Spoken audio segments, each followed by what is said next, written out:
आज हमारे साथ है केको ब्लॉग की ओनर श्रेया महिंद्रू जी। नमस्कार श्रेया जी। नमस्ते। श्रेया जी, हमसे जानना चाहते हैं कि आपकी जो केको ब्लॉग की जर्नी थी वो कैसे शुरू हुई?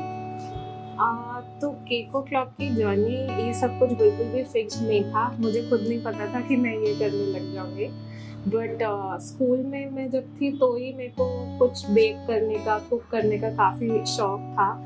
तो मैं कुछ ना कुछ करती रहती थी। फिर मैंने अपने विंटर वेकेशंस में बेकरी कोर्स ज्वाइन किया।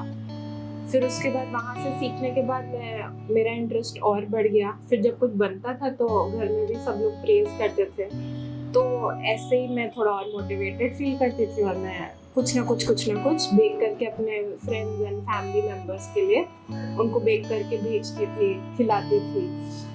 तो ऐसे ही चलता रहा थोड़े टाइम तक। फिर जब मैं क्लास 11th में आई तो मुझे 525 रिफ्रेशमेंट बॉक्सेस का ऑर्डर मिला स्कूल से। तो विदाउट एनी प्रोफेशनल हेल्प मैंने वो ऑर्डर लिया और करा फुल इंथुजियाज्म के साथ। मेरे पूरी फैमिली ने मेरी काफ़ी हेल्प करी उसमें। पूरी रात हम लोग बैठ के वो 525 बॉक्स में अभी बहुत बड़ी बात है, इतनी छोटी सी एज में इतना सारा प्रोसेस वो करना। पॉसिबल इसलिए हो पाया, मैं अकेले तो बिल्कुल नहीं कर पाती। जस्ट बिकॉज मेरे फैमिली मेम्बर्स इतने सपोर्टिव थे, मेरे फ्रेंड्स इतने सपोर्टिव थे, तो वो हो गया। फिर उस चीज़ से मेरा और इंटरेस्ट बढ़ता गया। और फिर जैसे ही मेरा क्लास 12 ख़त्म हुआ, मैंने अपना केको क्लॉक का पेज बनाया इंस्टाग्राम पे।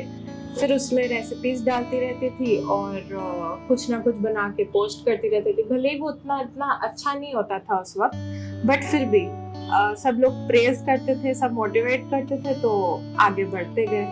फिर थोड़े प्रोफेशनल कोर्स करे मैंने बाहर जाके, एक दो दिन की वर्कशॉप्स सीखा, खूब सीखा। फिर आके वापस प्रैक्टिस भी करी। फिर धीरे धीरे घर से ही मैंने बेक करना शुरू करा। जब मैं कॉलेज में थी तो मुझे फिर रेगुलर ऑर्डर्स भी मिलने लग गए। जब रेगुलर ऑर्डर्स मिलने लग गए तो एक टाइम आ गया कि कॉलेज जाने का टाइम ही नहीं होता था और ऑर्डर ज़्यादा हो जाते थे।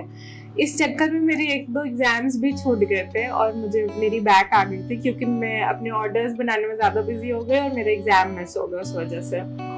फिर ऐसे करते करते वो लॉकडाउन हो गया। लॉकडाउन फेज में भी मेरा काफ़ी चला, टचवुड। उसके बाद मैंने जैसे ही मेरा कोविड ख़त्म हुआ, फिर मैंने अपना स्टूडियो अलग ले लिया घर से। तो आपने सुना कॉलेज टाइम में ही इतने सारे ऑर्डर्स पाना बहुत बड़ा अचीवमेंट हो गया। और बेकिंग लाइन में जिसमें आपको मन था आने का, उसमें इतने सारे अगर आपको बाउंड्रीज क्लियर होती जा रही है तो ये भी एक पॉजिटिव साइन होता है। श्रेया जी, आपने केको क्लॉक की जर्नी में आपने बहुत सारी पॉजिटिव चीजें बताई। अब नेगेटिव चीज क्या है, क्या क्या स्ट्रगल्स आपने फेस किए, वो भी हमारे दर्शकों को बताइए। बिल्कुल। पहले तो अगर देखा जाए तो जैसे मैं जो मेरी फैमिली थी, तो मेरे को थोड़ा सा टाइम लगा कन्विंस करने में अपने ग्रैंडफादर को कि मेरे को काम करना है और मेरे को ये करना है। तो उनके लिए थोड़ा टफ था शुरू में, बट फिर जब उन्होंने भी देखा कि मेरा इंटरेस्ट है इतना और सब अच्छा चल रहा है, तो उन्होंने भी एक्सेप्ट किया उस चीज़ को। तो सबसे पहले तो मैंने एग्जीबिशंस लगाना शुरू करा और एग्जीबिशन से मुझे काफ़ी पता चला कि एक्चुअली लखनऊ में लोग क्या पसंद करते हैं। तो वो काफ़ी एक अच्छा स्टेप रहा मेरा कि पहले एग्जीबिशन से मार्केट जज करना।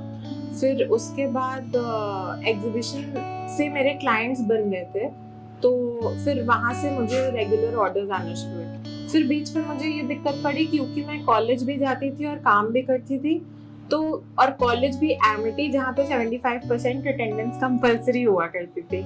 तो मेरा बिल्कुल मन नहीं करता था कॉलेज जाने का, बट फिर भी मुझे जाना पड़ता था। लेकिन वहाँ पे भी कुछ मेरी फैकल्टी सपोर्टिव थे और जिनको मैं बोल देती थी सर ऑर्डर आ गया, मुझे घर जाना पड़ेगा, तो वो मुझे अलाउ कर देते थे।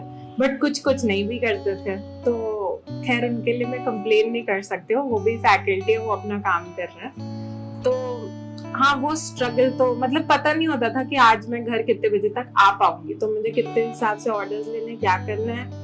तो इसीलिए मैं थोड़ा अपना टाइमिंग उस हिसाब से कर लेती थी कि मैं सुबह जल्दी उठ के थोड़ी प्रेपरेशन करके तब कॉलेज जाती थी, फिर वापस आके थोड़ी बहुत कर लेती थी। तो वो एक अपना स्ट्रगल था, और बट वो स्ट्रगल भी काफी अच्छा रहा। तो सारे स्ट्रगल अच्छे ही होते हैं मेरे ख्याल से, आपको हेल्प करते हैं एक आगे बढ़ने में। बिल्कुल, और आगे इजी बनाने में शायद। तो केको क्लॉक नाम जो है आपके वेंचर का वो बहुत ही यूनिक है बेकरी का। तो आप बताइए कि ये नाम कैसे आया, आपने कैसे सोचा कि केको क्लॉक ही नाम रखना है? ये तो मैंने क्लास 10th में ही डिसाइड कर लिया था, ये मुझे भी नहीं मालूम कि कैसे। मैं इंस्टाग्राम फेसबुक पे सब बेकरीज के नाम देखती रहती थी, तो उसमें मतलब काफी अच्छे अच्छे नाम दिखते थे, बट ऑब्वियसली किसी बेकरी का नाम हम कॉपी नहीं कर सकते। तो मतलब इतने नाम देख लिए, आइडिया लगा लिया कि कहीं से तोड़ फोड़ के कुछ बना लिया केको क्लॉक, तो बन गया। केको क्लॉक की सबसे खास डिश कौन सी है जो लोगों को पसंद आती है?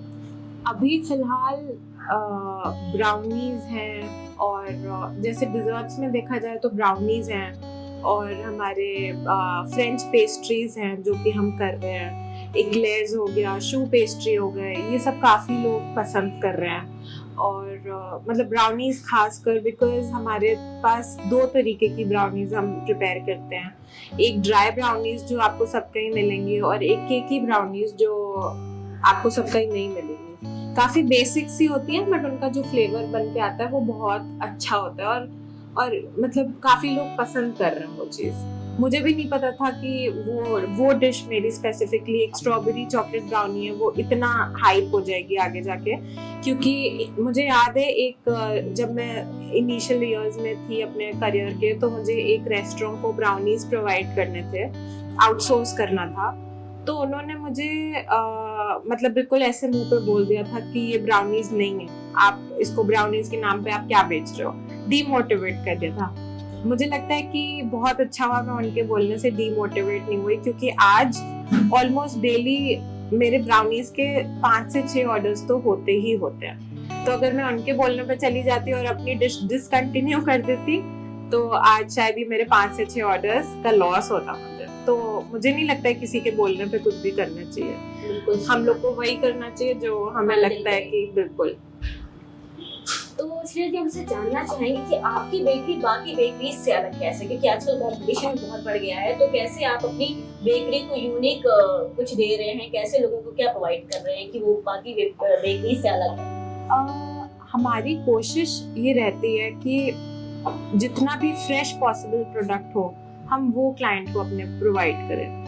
हमारी कभी भी कोशिश ये नहीं होती है कि अगर 2 दिन बाद के ऑर्डर हैं तो हम अपना 2 दिन बाद हल्का करने के लिए उसको आज से प्रिपेयर करके रखते हैं, या अपना जो रॉ मटेरियल मंगा रहे हैं वो सस्ते के चक्कर में कहीं कुछ भी मंगा लें।